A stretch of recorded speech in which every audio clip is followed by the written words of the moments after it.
Hello! Hello tout le monde!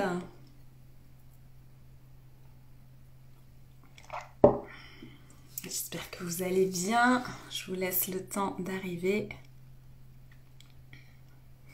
Bonjour Brigitte! Hello tout le monde!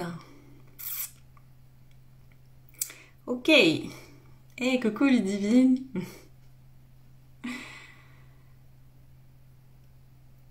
Bon, je vais commencer. Bienvenue dans ce live, le premier live du coup du mois de décembre. Donc comme je vous disais, je vais être en live durant 4 mercredis ce mois-ci pour justement aborder différentes thématiques. Là, on va un petit peu aborder la thématique de s'aimer, de se donner davantage d'amour. Le but, ça sera aussi d'aborder des thématiques autour de l'alimentation. Bref, voilà, je vous en dirai un petit peu plus au fur et à mesure qu'on avancera dans ce mois de décembre. Et donc j'avais envie de commencer ce mois de décembre en faisant ce premier live avec pour thématique donc comment s'aimer davantage, comment se donner davantage d'amour. Pourquoi j'avais envie de faire ce live? Parce que on est très souvent sans cesse en train de se critiquer. On est sans cesse en train de se juger. En plus, on se rapproche des fêtes, donc ça peut être une période de stress pour certains parce que on va manger davantage, les repas sont souvent plus copieux. Peut-être que vous allez vous retrouver en famille, que vous allez peut-être avoir des remarques de votre famille ou juste que vous appréhendez en fait les remarques de votre famille. Ensuite arrive le mois de janvier, bien évidemment, où c'est le mois des bonnes résolutions, où justement après les fêtes copieuses, on a envie de se mettre au régime. Et justement, pourquoi on se met au régime? Parce que c'est souvent dû à une insatisfaction corporelle. Pourquoi? Parce qu'on se compare sans cesse à l'idéal féminin, on va dire, qui est véhiculé dans les magazines. Donc le principe de la femme mince, hein, sans ventre, sans cuisse, sans fesses, sans aucune forme. Et on se dit que l'idéal féminin, c'est ça. Et que si on ne l'atteint pas, on ne sera pas aimé, pas accepté, on sera rejeté. Et puis que notre vie sera insupportable. Je caricature un peu, mais l'idée, c'est ça. Donc c'est souvent pour ça qu'on se met au régime. Donc donc on est sans cesse en fait en train de se répéter un discours intérieur. Et j'ai envie de vous dire en fait pourquoi, si c'est votre cas, pourquoi vous vous dénigrez, pourquoi vous avez toujours ces pensées à propos de vous-même et surtout est-ce que ça vous aide en fait dans votre quotidien. Et on pense donc souvent que quand on sera autrement, on s'aimera davantage, on se sentira plus belle, on sera plus confiante, etc. Et on a aussi très souvent tendance à chercher la validation, comme je disais, auprès de l'extérieur. Et j'en parlais l'autre jour en story, mais au final, on aura beau vous répéter 25 fois par jour que vous êtes belle, que vous êtes assez, que c'est super ce que vous faites, de continuer comme ça, etc.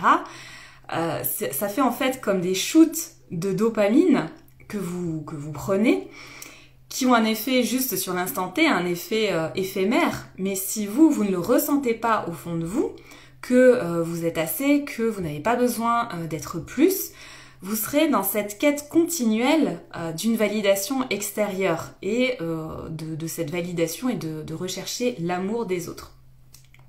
Sauf qu'on est donc sans cesse dans cette quête de l'amour des autres et on cherche des preuves que les autres nous aiment, mais ce sont en fait nos pensées qui vous font ressentir ça, nos pensées sur ce que les autres font qui font qu'on ressent cet amour.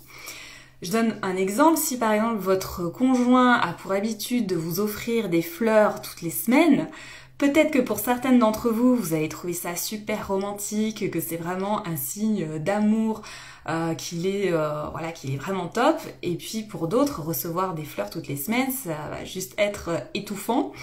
Peut-être que vous allez vous dire, non mais il a quelque chose à se faire pardonner, c'est pas possible.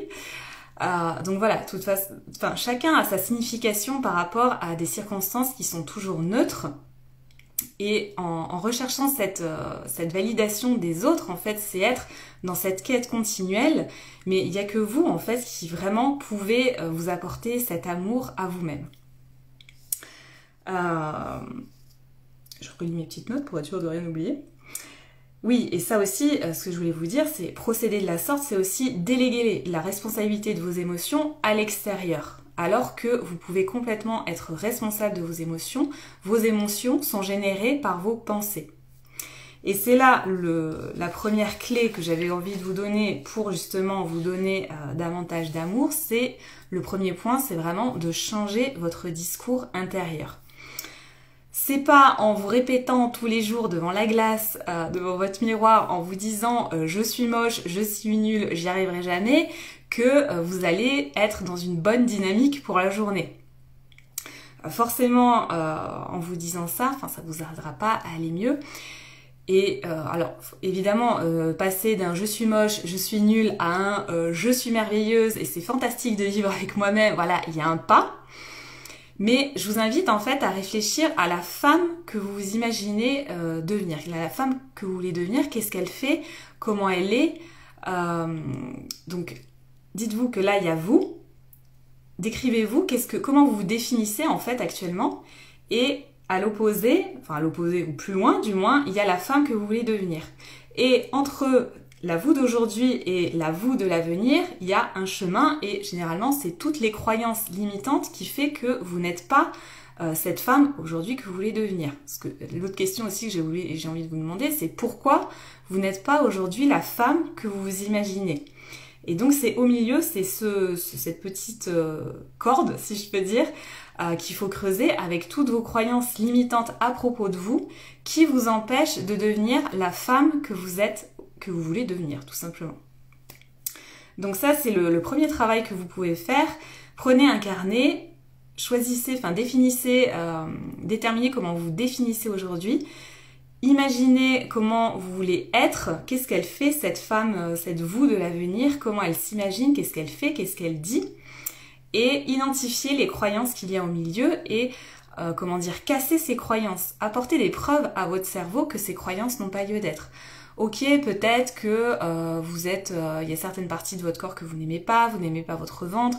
Peut-être qu'on vous a dit il y a des années de ça que vous étiez pas assez bien, que ça serait bien si que vous ayez moins de ventre, etc. Ok.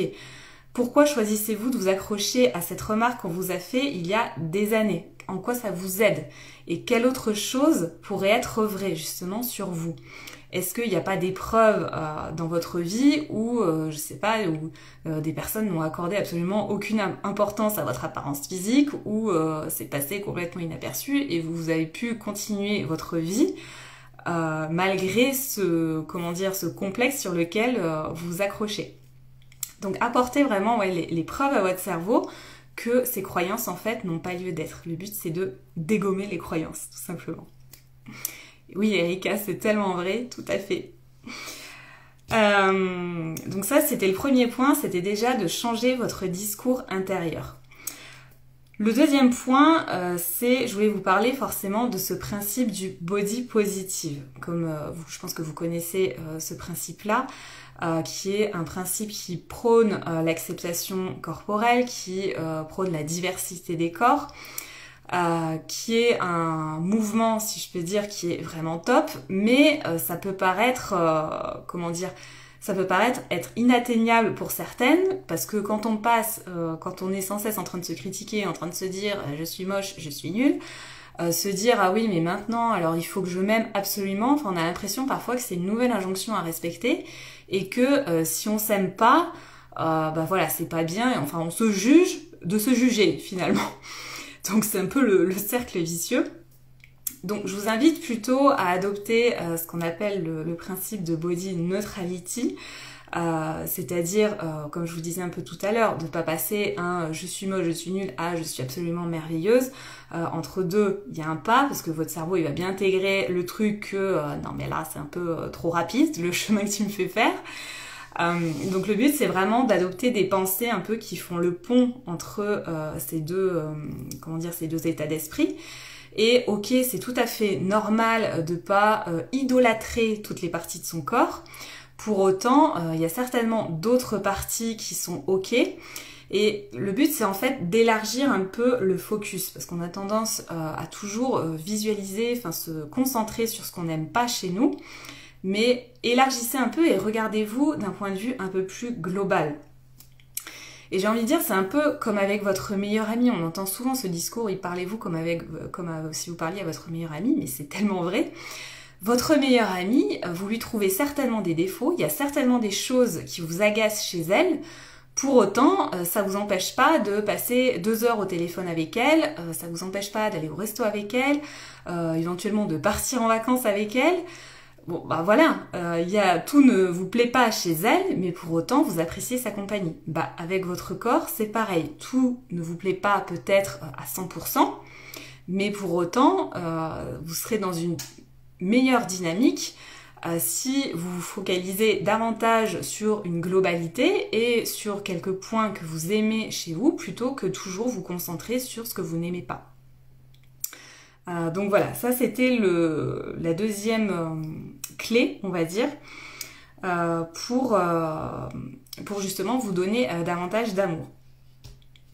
La troisième clé que je voulais vous donner, c'était de bien choisir votre tenue vestimentaire. Alors, je m'entends par là, je vous demande pas, là, je vous conseille pas d'être une fashion victime, c'est pas ça non plus que je veux dire, mais de choisir vos habits, enfin de faire un peu le tri dans vos placards.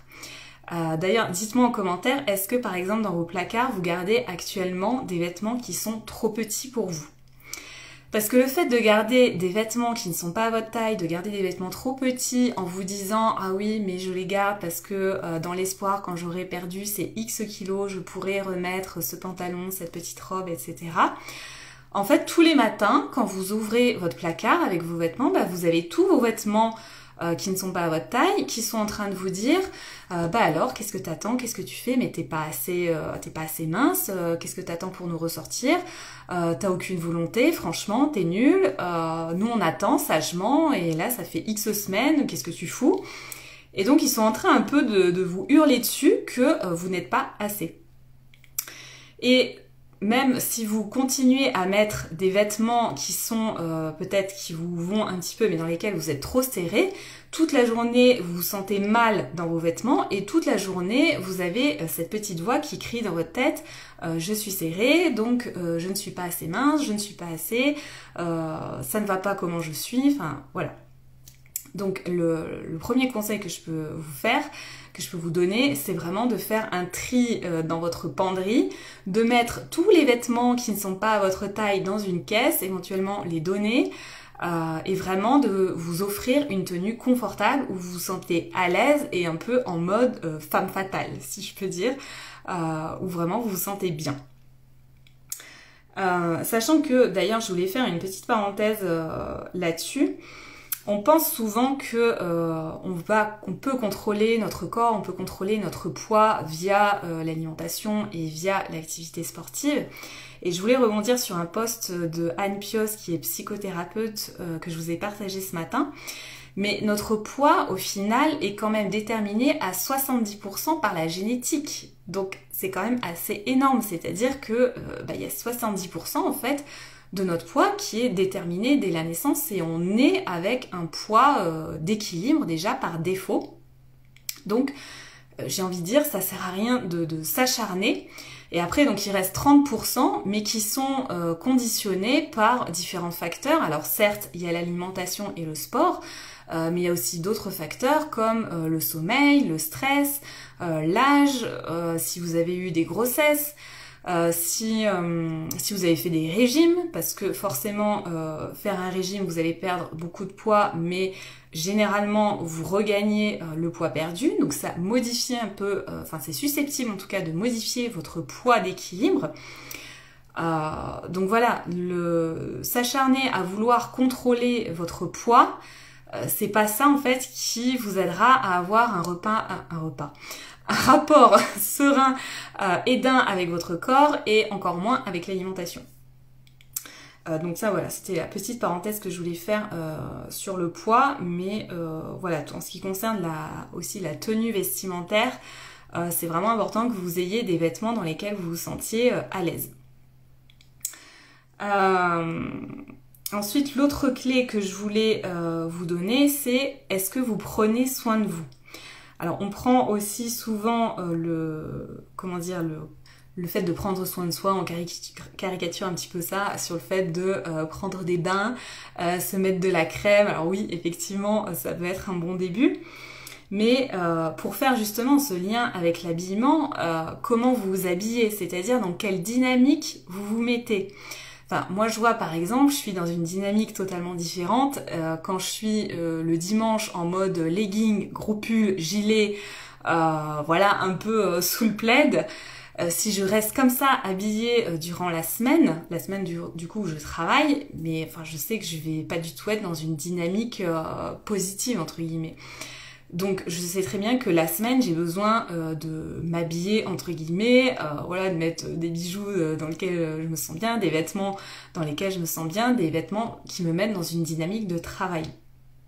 Donc c'est ça aussi, prendre soin de soi. Et déjà, justement, quand vous aurez des vêtements qui vous vont, vous vous sentirez mieux, vous serez dans cette dynamique de prendre soin de vous en retour. Parce que si, du coup, vous vous sentirez mieux dans votre corps, vu que vous vous sentirez mieux dans vos vêtements. Donc, oui, prendre soin de soi, c'est vraiment, ça peut être vraiment une clé. À la fois donc dans votre manière de vous habiller, mais ça peut aussi donc passer par le fameux bain moussant, la fameuse crème que vous passez. Oui Erika, comme tu dis, ouais, surtout en télétravail, mais carrément quoi. Et je l'ai testé à l'époque, enfin à l'époque, il n'y a pas non plus si longtemps que ça, quand j'étais encore salariée, que j'étais en télétravail, j'avais testé une journée où j'avais eu la flemme et où je savais que c'était un jour où j'allais pas avoir de visio aussi, parce qu'en télétravail t'as des visios, donc faut quand même avoir une certaine prestance entre guillemets. Et j'étais restée en mode legging, pull, machin, mais alors je l'ai fait une fois, j'ai dit c'est bon, plus jamais, parce que toute la journée, enfin j'avais été un peu dans un état pas du tout motivée quoi. Donc au-delà de, oui, ok, prendre un bain, s'habiller, mettre de la crème, etc., c'est un bon moyen de prendre soin de vous, mais vous avez d'autres moyens aussi, comme tout simplement aller se balader dans la nature. Ça peut être un bon moyen de se reconnecter à vous, de vous faire du bien, de vous aérer. Donc voilà, il y a vraiment différents moyens pour prendre soin de vous et montrer que vous vous appréciez et que vous vous aimez. Le dernier point, aussi la dernière clé que je voulais vous donner, alors ça va peut-être vous surprendre, mais un des moyens aussi pour prendre soin de soi, c'est de manger. Oui, tout simplement. Surtout si vous êtes dans une optique, dans une mentalité un peu de régime, que vous avez l'habitude de vous priver, d'être frustré de ce que vous mangez, que vous n'avez pas forcément l'habitude de manger des choses qui vous font plaisir. Prendre soin de vous, ça peut passer par manger un McDo. Oui, je vous assure que oui. On a souvent tendance à prendre soin en fait de son physique et de son enveloppe, si je puis dire, mais on a souvent tendance aussi à oublier sa santé mentale et à la mettre de côté. Et encore une fois, quand je vous dis manger un McDo, alors vous allez me dire oui, mais c'est pas bon, c'est gras, c'est sucré, c'est pas bon pour la santé. L'équilibre alimentaire ne se fait pas que sur un repas, ça se fait sur plusieurs repas, c'est vraiment une alimentation à voir dans son global. Lydie, oh my god, je rêverais d'un McDo. Il n'y a pas de McDo chez toi, où tu vis? Donc oui, il faut vraiment voir l'aspect santé, parce que Ludivine vit à l'étranger, hein, je précise. Faut vraiment voir l'aspect santé d'un point de vue global. On se dit souvent que l'alimentation, oui, on veut absolument faire attention à nous parce que on craint pour notre santé.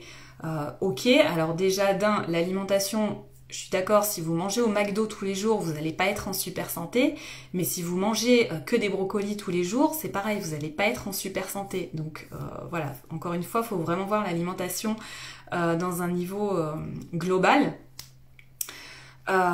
Et de deux, la santé consiste en un bien-être justement global. Ça englobe à la fois la santé physique, mais aussi la santé mentale et la santé sociale. Et comme je dis souvent, peut-être que oui, une femme va être mince, mais si elle travaille 50 heures par semaine, qu'elle est super stressée et qu'elle voit jamais personne, est-ce qu'on peut vraiment considérer qu'elle est en bonne santé? Donc voilà, faut vraiment considérer ça d'un point de vue global. Attends, je dis juste la réponse de Livine. Non, aucun McDo ici dans tout le pays, c'est mieux pour ma santé. Oui, mais de temps en temps, ça fait du bien. Mais carrément, carrément, de temps en temps, ça fait du bien et c'est complètement ok en fait. Donc oui, un moyen de prendre soin de vous, c'est vraiment de manger quelque chose qui vous fait vraiment plaisir. Parce que justement, ça vient un peu reposer votre mental qui en a marre d'être frustré, qui en a marre d'être privé. Et le but, c'est ça aussi, c'est un peu le cercle vicieux, c'est que souvent on est, comme je le disais au début, on est insatisfait de notre apparence corporelle, donc on veut reprendre le contrôle en contrôlant notre alimentation, donc on rentre dans un système de frustration, de privation, sauf que dans la durée, c'est complètement impensable de tenir. Donc on retombe dans un système de craquage alimentaire où vous allez peut-être avoir tendance à surconsommer des aliments dont vous vous êtes privé depuis des semaines. De là, vous reprenez du poids et de là, vu que vous reprenez du poids, de nouveau, vous êtes insatisfaite de votre corps, etc. Et le cycle infernal recommence. Donc, c'est pour ça que manger de tout régulièrement, ça participe à votre bien-être et c'est vraiment un excellent moyen de prendre soin de vous. Donc je relis ce que je voulais vous dire pour être sûre que je voulais rien oublier. Oui, et donc très importante que je voulais vous redire, pour revenir au début, imaginez-vous vraiment la femme que vous voulez devenir. Souvent on se dit donc quand je serai plus mince, je serai plus confiante, je me sentirai plus belle, j'oserai faire plus de choses. Mais en fait, c'est vous attachez une émotion à une circonstance. Vous pensez que quand vous serez ça, vous pourrez ressentir ça. Mais vos émotions dépendent de vos pensées. Donc vous pouvez déjà adopter ce type de pensée pour devenir la femme que vous voulez devenir, tout simplement, la femme que vous voulez être. Alors Erika, tu me dis, c'est vrai que je me suis privée de McDo pendant 2 ans, mais ma carte de fidélité chauffe depuis quelques mois. Bah voilà. Le tout, c'est si ça vous fait plaisir, allez-y régulièrement. Vaut mieux y aller régulièrement plutôt que d'y aller 5 fois par semaine pendant 2 mois. Voilà, ça sera beaucoup plus sain, oui, d'un point de vue physique, mais aussi d'un point de vue mental. Donc vraiment, oui, vivez votre vie de manière intentionnelle, en fait. Arrêtez d'attacher une émotion à des circonstances. Quand vous serez mince, vous serez plus ci, vous serez plus ça. Vous êtes déjà assez et vous pouvez déjà devenir cette femme que vous voulez être. Qu'est-ce qui vous en empêche à l'heure actuelle en fait? Et ça rejoint aussi, je vous disais d'imaginer la femme que vous voulez être. Donc qu'est-ce qu'elle dit, qu'est-ce qu'elle fait, comment elle mange. Est-ce que c'est une femme qui se pose 25 fois par jour des questions sur ce qu'elle doit manger ou sur ce qu'elle ne doit pas manger? Comment elle s'habille justement? Est-ce que c'est une femme qui effectivement va rester en legging toute la journée ou qui va pas oser se montrer, ou est-ce qu'au contraire c'est une femme qui va se sentir sexy, qui va du coup mettre des vêtements en conséquence, qui va mettre, je sais pas, des jupes avec des chaussures à talons.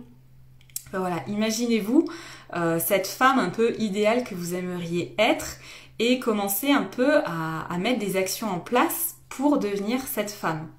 Ça peut être justement, oui, commencer si vous avez l'habitude de vous mettre en pantalon et juste que vous osez pas vous mettre en jupe parce que vous avez peur qu'on vous fasse des remarques sur vos jambes ou sur autre chose que vous n'osez pas vous montrer, ça peut être une première étape. Commencez par acheter une jupe avec des collants, vous pouvez mettre des bottes, petit à petit en fait vous pourrez cheminer vers cette femme que vous voulez être. Le tableau de visualisation demain pourra aider pour savoir quelle femme on veut devenir. Oui, ça pourra aider. Écoute, je réfléchis, mais oui, je vais aborder le sujet d'un point de vue assez général. On va aborder un petit peu toutes les sphères de vie. Mais oui, le principe, de toute façon, c'est de se visualiser. Donc, le but, c'est de visualiser effectivement la femme que tu veux devenir. Donc oui, ça pourra aider, effectivement. J'en profite du coup pour vous rappeler que demain, merci Ludivine pour cette transition, que demain à 21h, je donne un atelier pour créer son année 2022 et justement pouvoir visualiser son année en créant un tableau de visualisation. Donc ça se passe demain à 21h. Donc pour ça par contre c'est pas sur mon compte Insta, il faut s'inscrire. Le lien du coup est dans ma bio. Donc voilà ce que je voulais vous dire. Donc je récapitule ce que je vous ai dit pour les différentes clés pour vous donner davantage d'amour. C'est déjà changer votre discours intérieur, changer les pensées que vous avez à propos de vous-même. Faites un download un peu de vos pensées que vous avez à propos de vous.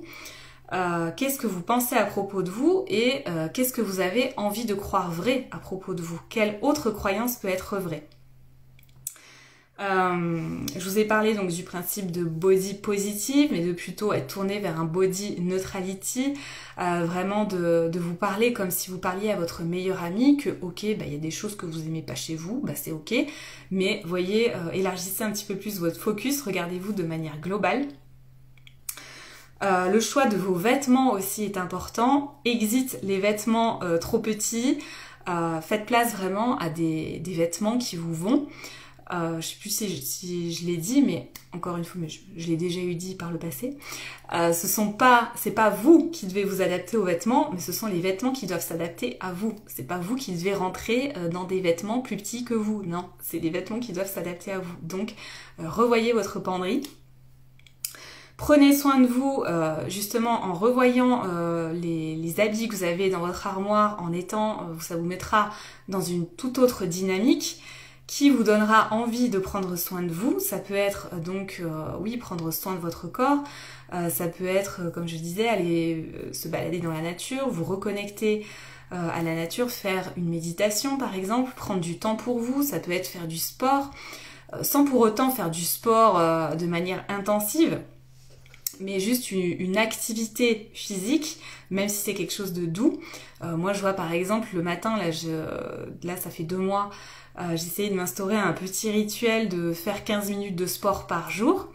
Mais alors, ce mois-ci, j'ai une flemme monumentale, donc autant vous dire que ma simple activité physique se limite à juste faire un peu de stretching, donc c'est-à-dire vraiment de s'étirer. Donc c'est tout doux, mais voilà, j'ai pas du tout envie que ce soit plus intense que ça, et je pense que le mois de décembre va se passer comme ça.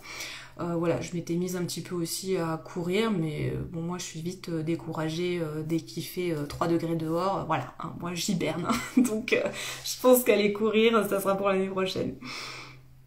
Donc prendre soin de vous, et une autre manière de vous donner de l'amour, c'est vraiment de manger ce qui vous fait plaisir, d'arrêter d'être dans cette restriction, cette privation alimentaire, et juste de permettre à votre cerveau de souffler un peu et de lui donner ce dont il a vraiment envie, de vous faire plaisir.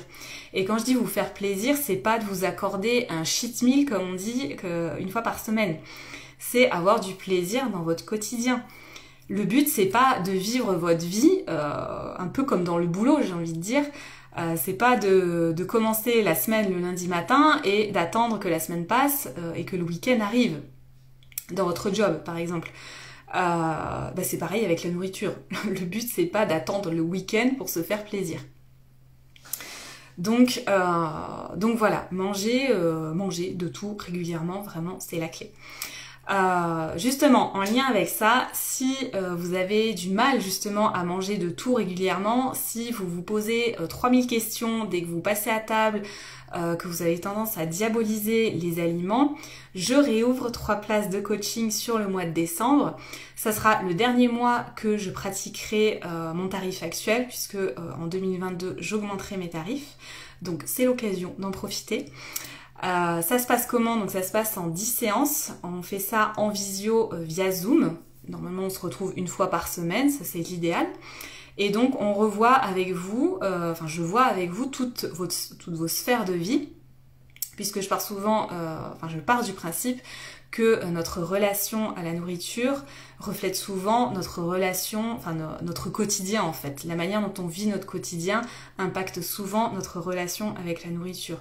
Donc le but, c'est effectivement d'apaiser votre relation avec l'alimentation, mais aussi de vous amener à un quotidien que vous aimez, quoi, que vous kiffez, pour justement, l'un et l'autre vont ensemble pour moi. Donc si ça vous intéresse, vous pouvez me contacter en message privé pour parler de tout ça.